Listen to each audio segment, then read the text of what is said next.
بسم اللہ الرحمن الرحیم۔ شروع اللہ کے نام سے جو بڑا مہربان نہایت رحم والا ہے۔ میک اپ میں سب سے پہلے بات آتی ہے فاؤنڈیشن کی۔ تو فاؤنڈیشن کا انتخاب ہم نے کیسے کرنا ہے؟ ہم نے اپنی اسکن ٹون سے میچ کر کے فاؤنڈیشن لینا ہے۔ اس مقصد کے لیے کیا کرتی ہیں کہ لڑکیاں بازو پہ یا پھر ہاتھ پہ فاؤنڈیشن لگا کر چیک کرتی ہیں۔ ایسے نہیں کرنا، بلکہ آپ نے اپنی چیکس پہ یعنی اپنی جو لائن پہ لگا کر فاؤنڈیشن کو چیک کرنا ہے۔ کچھ لڑکیاں ڈارک سرکلز اور داغ دھبوں کو چھپانے کے لیے فاؤنڈیشن کا زیادہ استعمال کرتی ہیں، جو کہ غلط ہے۔ ڈارک سرکلز اور داغ دھبوں کو چھپانے کے لیے کنسیلر کا استعمال کیا جاتا ہے، اور کنسیلر فاؤنڈیشن لگانے کے بعد لگانا چاہیے۔ اور یہ بھی کہ کنسیلر ہمیشہ فاؤنڈیشن سے 1 نمبر لائٹ لینا چاہیے، اس سے جو ہے وہ میک اپ کی بہت اچھی ہی اور سموتھ فنشنگ آئے گی۔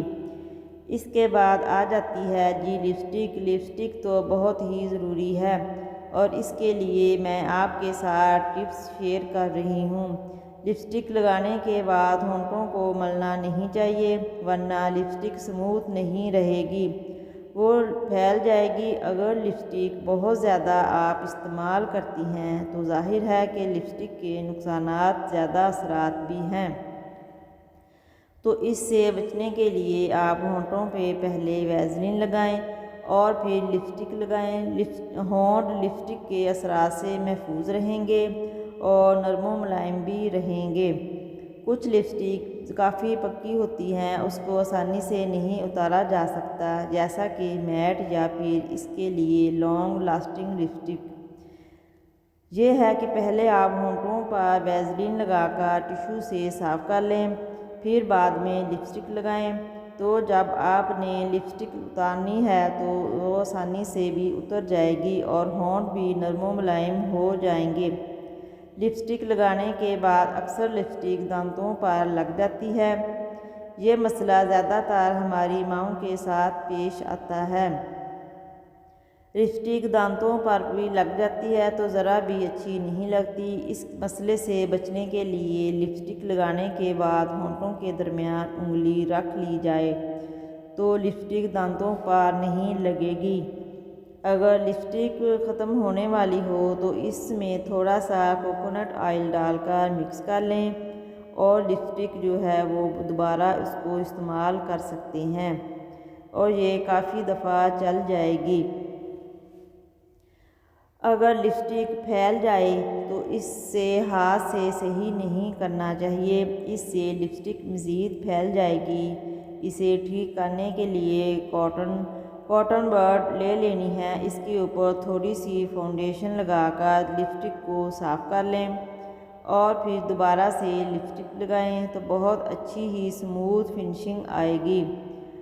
آئی ہوپ کہ آپ کو یہ ٹپس اچھی لگ رہی ہوگی۔ اگر اچھی لگ رہی ہے تو پلیز ویڈیو کو لائک کر دیں، میرے چینل کو بھی سبسکرائب کر دیں۔ میں آپ کا بہت شکریہ جنہوں نے میرے چینل کو سبسکرائب کیا ہے، ان کا تہہ دل سے شکریہ۔ اب بات آتی ہے آنکھوں کے میک اپ کی، جس میں مسکارا سب سے اہم ہے۔ مسکارے سے آنکھیں بہت ہی خوبصورت لگتی ہیں، اور مسکارا لگاتے ہوئے اکثر مسکارا نیچے لگ جاتا ہے، جس سے فاؤنڈیشن ہمارا خراب ہو جاتا ہے۔ تو اس کے لیے یہ ٹپس ہے کہ آپ مسکارا لگاتے ہوئے آنکھ کے نیچے ٹیشو پیپر رکھ دیں، جس سے ہمارا فاؤنڈیشن بھی خراب نہیں ہوگا۔ ناک کے اوپر بلیک ہیڈز ہوتے ہیں، ان کو کس طرح سے ریموو کرنا ہے؟ اس کے لیے آپ ایک ٹماٹر لے لیں، جس کو درمیان سے کاٹ کے فریزر میں رکھ لیں۔ اسے خوب اچھا سا ٹھنڈا کر لیں۔ جب یہ ٹھنڈا ہو جائے تو آپ بلیک ہیڈز کے اوپر اس کو رگڑ لیں، بعد میں صاف کر لیں، بلیک ہیڈز ختم ہو جائیں گے۔ عید کی نماز کے لیے جو کہ جلدی سے میک اپ آپ نے کرنا ہوتا ہے، تو اس کے لیے فاؤنڈیشن میں آپ تھوڑی سی سن کریم لگا لیں، تو اس سے بی بی کریم کا فنشنگ آئے گی اور جلدی میک اپ بھی ہو جائے گا۔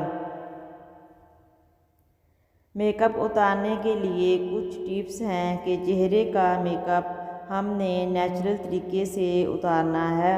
اس کے لیے ہم کچے دودھ کا استعمال کریں گے۔ اگر کچے دودھ کو آپ کاٹن بڈ پر لگا کر میک اپ کو صاف کر لیں تو اس سے جلد بھی نرم و ملائم ہو جائے گی۔